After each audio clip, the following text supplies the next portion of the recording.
Hey everyone, I'm Tim and welcome back to my road trip across Canada series, living in my Volkswagen Golf. Join me in this video as I take you across the final province on my road trip, British Columbia. More specifically, Vancouver Island. In the last episode, I took you across the mainland portion of the province from the Alberta BC border out to Vancouver, and this episode I'll be taking you across Vancouver Island. This video will conclude my road trip across Canada as I dip my toes into the Pacific Ocean after doing the same on the Atlantic about a month prior. But don't worry, because that is not the end. Over the next bunch of episodes, I will then begin my journey across the United States, following the entire West Coast, so there's still a ton of content to come. So sit back and enjoy the ride. As I stated in my last video, I had just taken the ferry from Vancouver over to the city of Nanaimo on Vancouver Island. My next task after disembarking from the boat was to find a place to camp for the night, as it was getting pretty late in the day. I found this really great camping spot about an hour's drive outside of town, and this is how it went. Well, sometimes you get lucky and you find a good camping spot, an eye-overlander. Check this out. So over there's public washrooms, and then there's a building up the hill there that provides free Wi-Fi, and it's like good Wi-Fi. Like I could have uploaded a YouTube video in no time. It's like out in the woods, super quiet.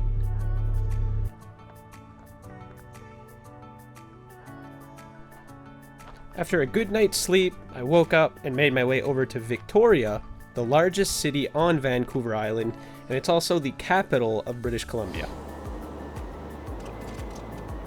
What's interesting about Victoria is it's the terminus for Highway 1, Trans-Canada Highway that goes from coast to coast, as far east as possible and as far west as possible.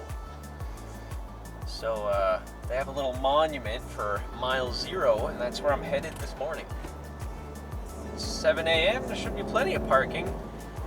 And not only that, you usually get like early bird specials on parking. I don't know how it is in Victoria. It's kind of a small city, but I know like in bigger cities that's often the case.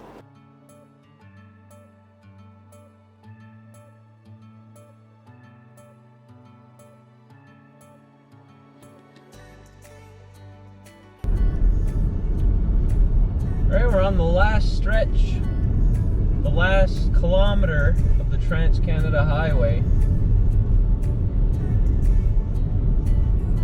This is, it might seem like pretty boring and mundane for the average person, but for me it's kind of symbolic, because I've driven the entire Trans-Canada. Oh, there's a pheasant crossing the street.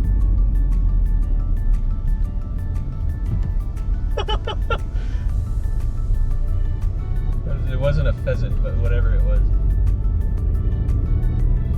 Yeah, but there's like a little monument right at the end of the Trans-Canada, so probably won't be able to see it very well while I'm driving by, but I'll walk up to it afterwards. There it is, mile 0. Man, that's pretty epic.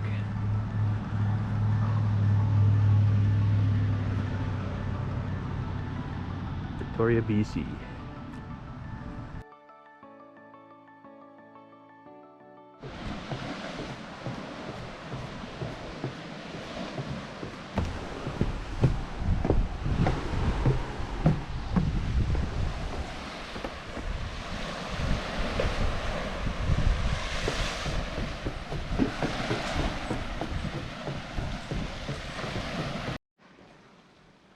After hanging around the coast for a little bit, just taking in the sights and sounds, I decided to walk my way over to the Blue Fox, a local cafe, for a nice hefty breakfast before aimlessly walking around town for the next few hours, as I normally do when visiting cities.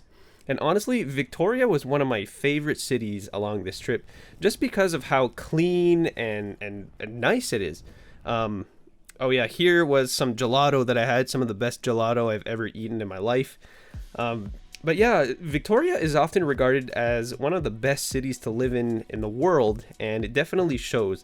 The city is super walkable, it's clean, it's really nice. There's like manicured flora and flowers and stuff everywhere. It's really taken care of.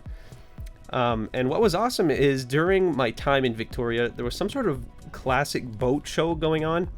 So there was all like these old rigged ships coming in and out of port, all of these classic sailboats. It was really cool to check out. What was also really nice about Victoria is it's a rather small city. I compared it a lot to Halifax. It's a little bit bigger than Halifax, but it's not as big as like Vancouver or Toronto or Montreal. So the city was really walkable. It was quite manageable to just find your way around. And as I just said, like it's comparable to Halifax. The only difference is, like, of course it has that West Coast sort of vibe.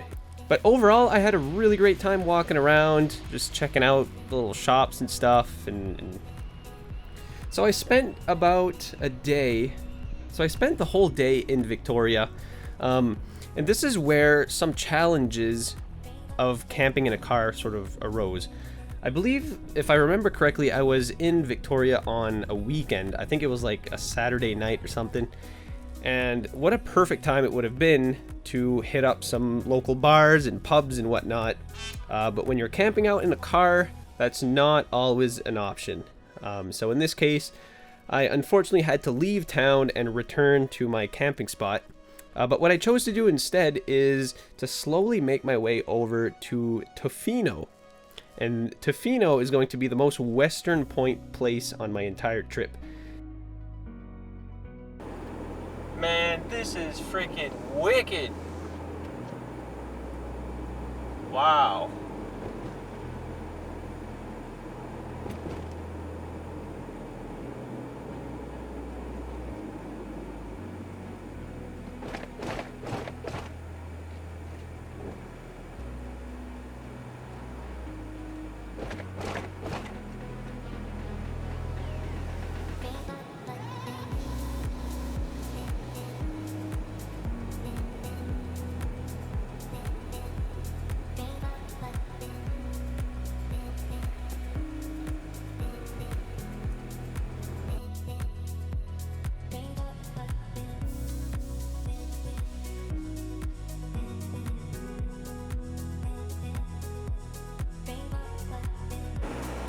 Alright, well, you guys can't see my navigation right now, but it looks like the next few miles are going to be pretty fun. The drive to Tofino is really fun. It was kind of comparable to Highway 99 in eastern BC, but you can definitely tell that you're in the rainforest here. So from what I gather, it rains most of the year here. They don't get a lot of snow at all. It's pretty mild temperatures year round. But it's a really beautiful place to be. Windy roads and big mountains and huge trees everywhere you look. It's just so unreal for me coming from the East Coast to see all of these this different terrain. One thing I kind of messed up on was I didn't quite plan my Vancouver Island trip correctly. So after getting off the boat in Nanaimo, I drove directly south to Victoria. What I should have done is driven west to Tofino and then down south to Victoria, because when I drove back up north from Victoria to Tofino, I had to backtrack most of the way because you actually have to drive through Nanaimo to get to Tofino. Anyway, it's not a big deal, but I probably wasted a good day of just driving around when, you know, I could have saved some time. But it's fine. I generally enjoyed the drives that I was going on. And, you know, you just put on a podcast or some music and you're good to go. But before I knew it, after about a 3-4 hour drive, I was in Tofino.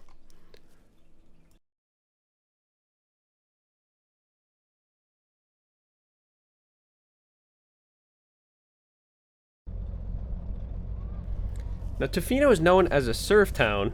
I don't surf, but it was so highly recommended to me that I check out this place that I just had to. And it's one of the most western towns in Canada, So it definitely was on my bucket list. So I then spent the next day or so just walking around town, checking out all the sights. It's not a very big town by any means, but there's a ton of little shops and tourist traps, little pubs and bars everywhere, which was really cool. It's generally a nice town.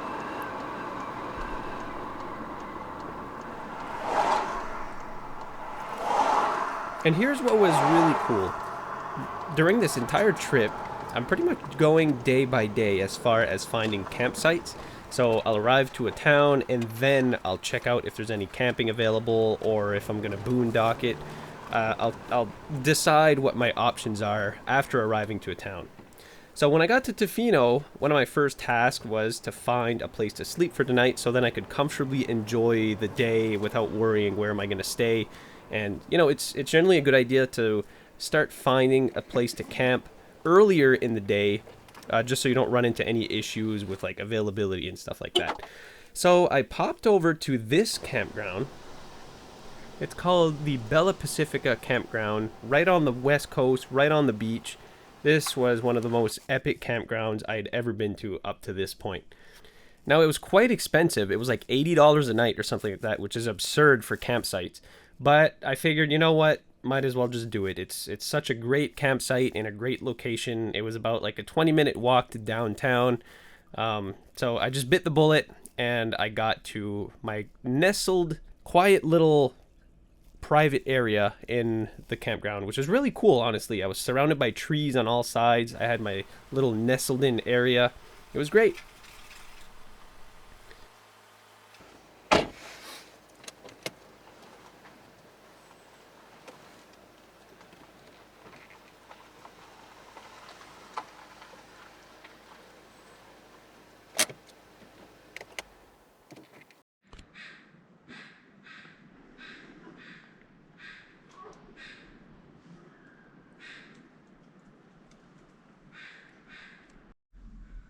Well, I don't understand this one. When I got here, like, I don't know, I've only been here like half an hour. My battery was at 79. So I set up my solar panels and it's only inputting like 1 watt. Like, it goes to 0 and then to 1. And like, I'm using a ton of power while it went down because my fridge was running, and then when the fridge is not running, this usually bounces around between like 2 and 4. But yeah, I don't understand how it's even charging, because my output is constantly at least like 2, 3, 4.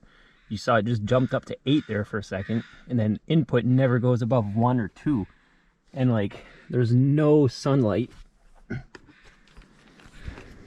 directly on the panels. See, the sun's behind the trees. So I don't understand that. And it's charged like, I got here, it was at 79%. In about like, not even an hour, it's at 90%, so 11%. I don't understand that, but whatever.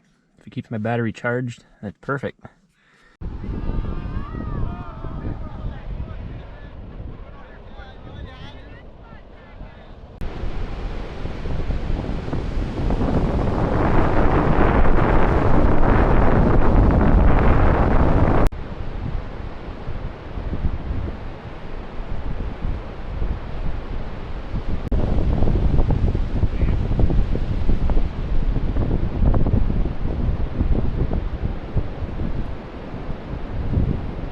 Another thing I really enjoyed about this campground was it was a little stone's throw away from the Tofino Brewing Company.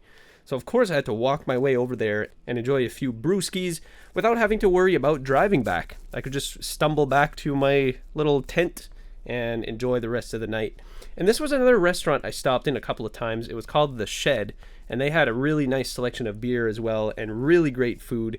However, this was a little bit of a ways from me. It was about a half-hour walk.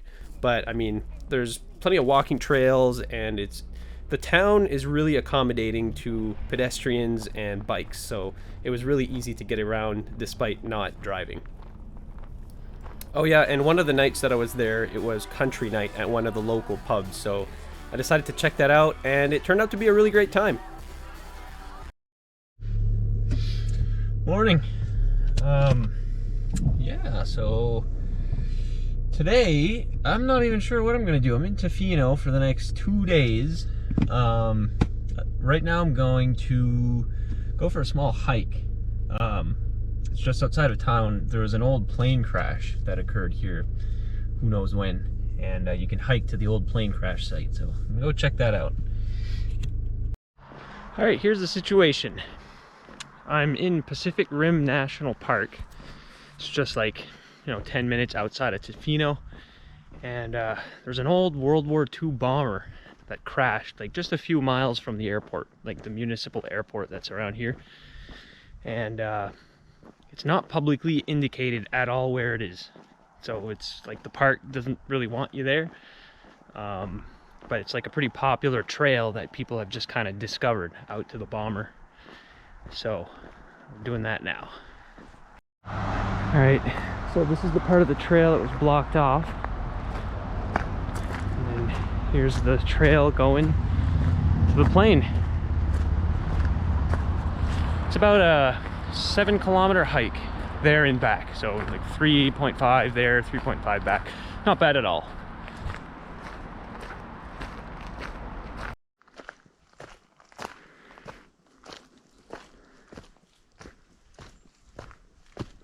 Well, halfway through the trail, I stumbled upon this old building. A Soviet barrel.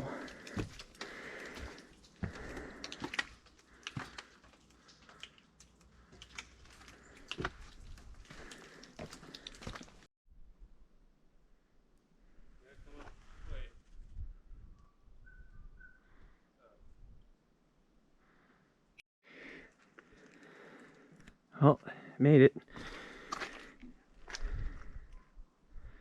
This is so sick.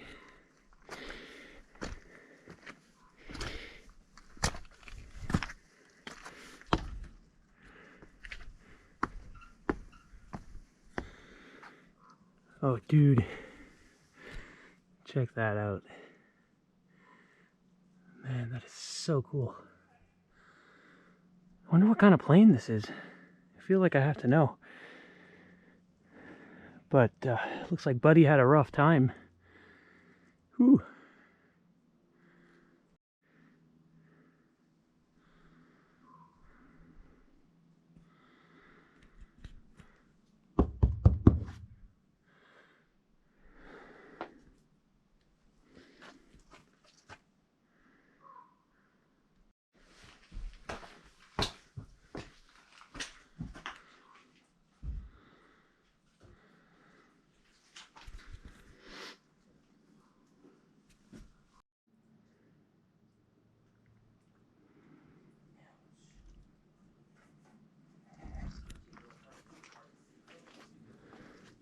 The town of Tofino lies just outside of Pacific Rim National Park Reserve, and this park is home to some of Canada's largest trees.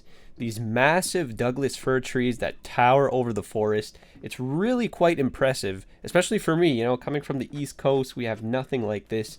And what's super cool too is these trees are located right in the middle of the rainforest. And again, this was my first time in this sort of environment.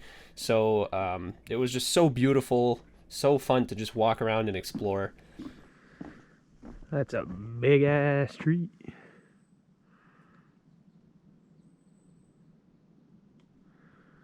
Should have brought a banana with me, but my hand for scale.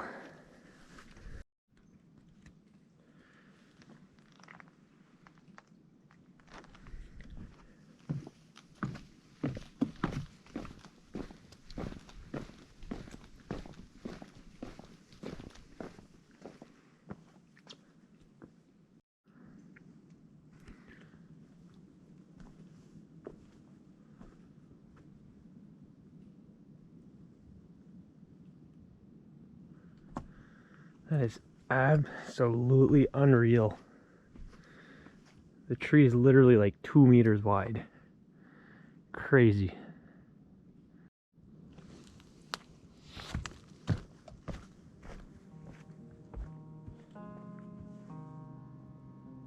Alright, so this is going to be a little bit of a story time. So what you're looking at right here is a beachside waterfront campsite that I got at the Bella Pacifica campground. So what happened was, I had originally booked for 3 nights at this campground, and on the 3rd night, the campground messed up my booking somehow, and they double booked the site that I was at. But it wasn't really an issue because it turns out this site they had available. And the beachfront sites were like $129 a night or something like that. So they offered me this site for the same price I paid for the wooded site. So I gladly accepted, and I parked right here, right by the beach, as you see right here, right by my neighbor with his Westphalia van. So it was kind of cool to chat with that lad. And yeah, I mean, overall it was a great experience. This is probably the best campground I had ever been to, because check out the view. Not only that, but this is the Pacific Ocean. This is as far west as I'm gonna go on my trip. Alright, so I'm on my way back from Tofino, heading back to Victoria, and I passed through here on the way to Tofino, but I didn't stop, and now I want to stop. And I don't know what this is. There's no sign or anything that says what it is, but all of a sudden you just get to this forest of big ass trees. It's amazing.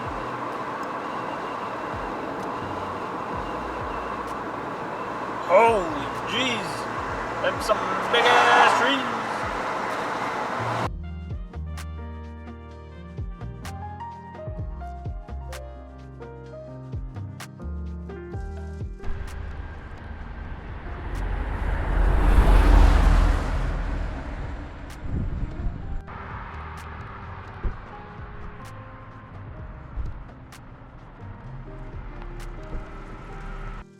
After checking out Cathedral Grove, as it's known, it was time to continue my way over to Victoria.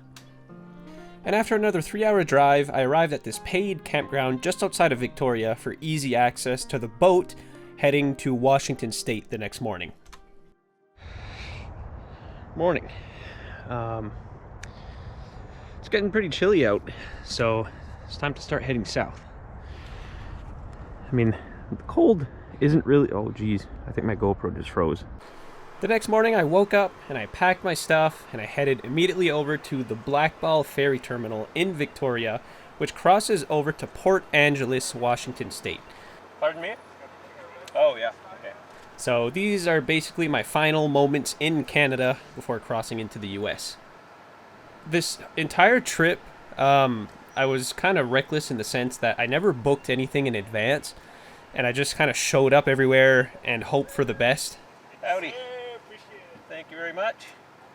So I ended up missing the first boat over because it was full. And then they told me just to book for the second boat, which thankfully there was enough room on. So I kind of just got lucky because apparently these boats fill up quite fast. But anyway, it was all good and I was on my way. So to cross over into Washington State, I think it's about a 3-hour journey, if I remember correctly.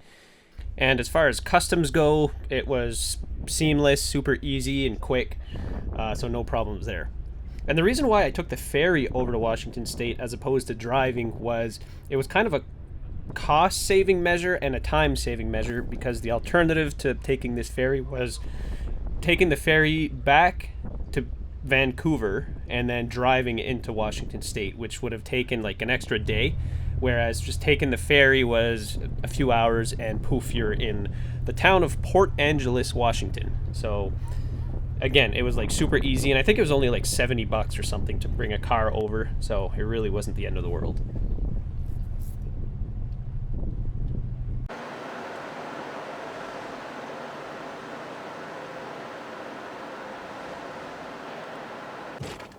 Holy shit, I'm in America, boys and girls. Alright, so while on the boat, I booked a KOA campground just outside of town, so I'm gonna stop there for tonight. Just charge up all my stuff, and tomorrow's gonna be a big day of exploring Seattle. Probably just gonna stay a day or so in Seattle, but I don't know. And that does it for the Canadian leg of my journey. And thus far, it's been nothing but a crazy experience, nothing but good times. And I'm really excited to continue the second leg of my journey into the US, following the West Coast all the way down to Mexico. So over the next coming weeks, I'll be posting more videos of my trip through the US, through a ton of different states. So it's going to be super exciting. So I thank you so much for following me this far. I hope you continue to watch my videos as they roll out. And I really hope that you're enjoying them so far. So stay tuned because there's lots more to come. And thank you so much for watching.